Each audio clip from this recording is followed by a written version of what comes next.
Привет, друзья! Сегодня Германия обсуждает сразу несколько тем, от которых зависит жизнь миллионов и внутри страны, и за ее пределами. Новые данные показывают, все больше украинцев, живущих в Германии, не собираются возвращаться. Почему этот тренд вызывает интерес даже у немецких экономистов, разберу через минуту. А еще неожиданный поворот от канцлера Фридриха Мерца. Он пообещал поддержку муниципалитетам после их громких обращений. Что именно заставило поднять этот вопрос?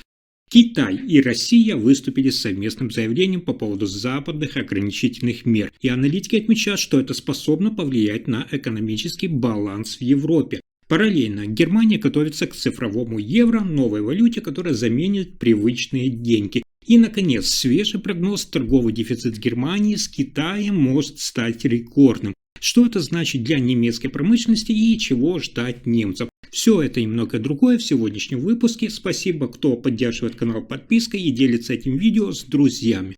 Итак, в Германии значительная часть прибывших украинских беженцев выражает желание остаться на долгий срок. По данным нового опроса, внимание, 59% опрошенных планируют проживать в стране навсегда или в течение нескольких лет, даже если ситуация на родине изменится. Результат ощутимо выше данных начала 2022 года, когда таких намерений было всего лишь 37%. Исследование охватывало взрослое население, прибывшее после начала кризисных событий. Авторы отмечают, намерение остаться чаще выражают женщины и лица с ребенком. Тем не менее, многие из них пока не чувствуют себя полностью интегрированными. Языковые навыки и трудовая занятость остаются главными барьерами. Для Германии эти данные имеют серьезный смысл. Страна должна готовиться к тому, что десятки тысяч новых жителей будут рассчитывать не просто на временное пребывание, а на долговременное укрепление своей жизни здесь. Это требует масштабной стратегии от интеграции на рынке труда до вопросов жилья, образования и социальной поддержки.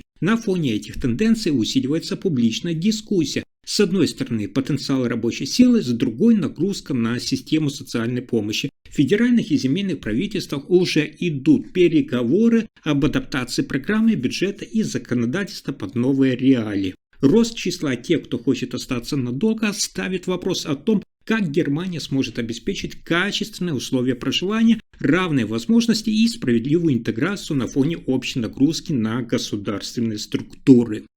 Следующая новость связана с обсуждением курса Германии. Канцлер Фридрих Мерц объявил о поддержке муниципалитетов после обращения глав городов 13 федеральных земель, о которых я вам рассказывал и которые выразили обеспокоенность ростом расходов на социальные программы и передаваемые на них обязательства. Во время рабочего визита в федеральную землю Мекленбург-Переднее Померания Мерц заявил, цитата: «Я воспринимаю эти обращения очень серьезно», подчеркнув, что местные власти правы в своих требованиях, поскольку им навязывают задачи, часто вытекающие из федеральных или земельных законов. И здесь отмечается, что главной нагрузкой для городов и коммун являются растущие затраты на помощь детям и молодежи, поддержку людей с ограниченными возможностями и выплаты по надобности ухода, а также финансирование алиментов и авансов. Мерц признал, цитата: «Такие темы для муниципалитетов становятся непосильным бременем». При этом он отметил, цитата: «Решения скорее лежат не в дополнительных трансферах от федерального центра, а в корректировке расходов». Он добавил, что речь не идет о сомнениях в работоспособности социальной системы, но нужен более бережливый подход к бюджетным средствам.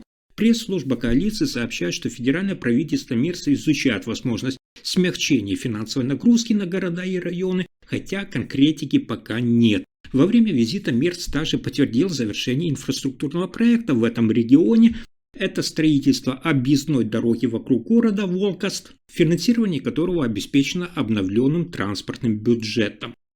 Следующая новость – одна из самых обсуждаемых за последний час. Китай и Россия заявили о совместном ответе на западные санкции. После встречи премьер-министра Китая Ли Цзяна и российского главы правительства Михаила Мишустина в Пекине обе стороны выпустили совместное заявление, в котором подтвердили готовность оказывать друг другу взаимную помощь и координировать действия в ответ на односторонние ограничительные меры. В заявлении говорится, что Пекин и Москва рассматривают ограничительные меры как попытку повлиять на экономическую самостоятельность и намерены выработать общий подход к реагированию.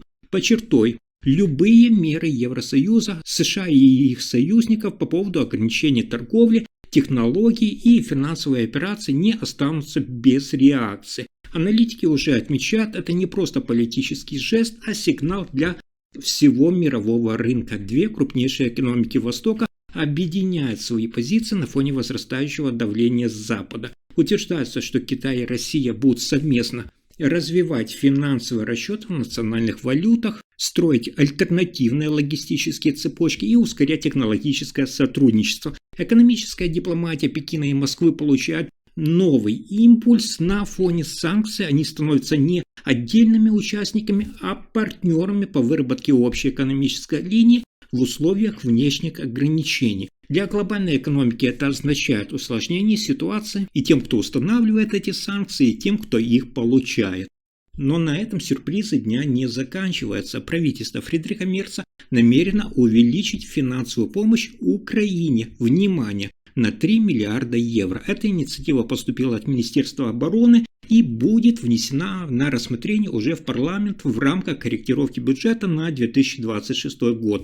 Ранее, напомню, проектом бюджета на следующий год на поддержку Украины был заложен объем помощи в размере 8,5 миллиардов евро. Согласно официальному заявлению, дополнительные средства предназначены для закупки техники и оборудования специального назначения, а также для восстановления 2 систем защиты воздушного пространства Patriot. Бундестаг должен обсудить поправки в ближайшие недели. Министр финансов Ларс Клинбаль выступил с заявлением, что Германия подтверждает свою роль крупнейшего европейского донора среди стран-членов Европейского Союза. В коалиционном правительстве поддержка помощи Украине считается приоритетом. И это только начало. Европейский центральный банк ЕЦБ намерен запустить цифровой евро. Это новый электронный вариант валюты, действующий наравне с наличными средствами. Прототип уже разрабатывается, и первые платежные операции могут быть запущены в 2027 году. Решение о запуске окончательно должно быть принято в Брюсселе в 2026 году, а массовое внедрение планируется к началу 2030-х годов.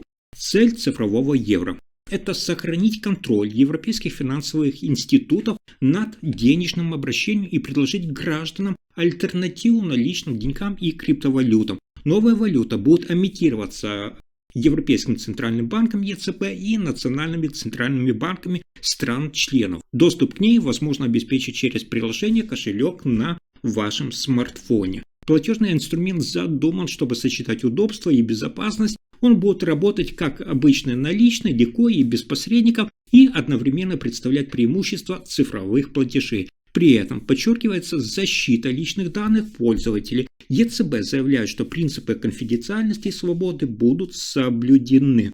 Сейчас Германия и другие страны еврозоны готовят законодательную базу и техническую инфраструктуру. Принятие закона, регулирующего цифровой евро, запланирован, как я сказал, на 2026 год, после чего начнется пилотный запуск. Германии предстоит адаптироваться к новым реалиям финансовой системы и постепенно отойти от привычного использования наличных денег. А дальше еще интереснее. Немецкая экономика получает новое предупреждение от аналитиков. Торговый баланс Германии с Китаем может уже в этом году достичь рекордного дефицита. По прогнозу государственной организации German Trade and Invest, импорт из Китая превысит экспорт Германии в Китай примерно на 87 миллиардов евро, что примерно на 20 миллиардов больше, чем в прошлом году. Причина – Германия сокращает объем своих поставок в Китай, тогда как объем закупок китайских товаров обратно растет. Экономисты отмечают, что возникает несоответствие между экспортом и импортом, что и создает серьезную экономическую уязвимость. Для Германии, чья промышленность тесно связана с цепочками поставок и внешней торговли, этот тренд означает дополнительные вызовы. Увеличение торгового дефицита может ослабить отечественные компании и усилить зависимость от внешних источников. При этом остается открытым вопрос. Руководство страны пока формирует всего лишь общий подход к изменяющейся экономической ситуации.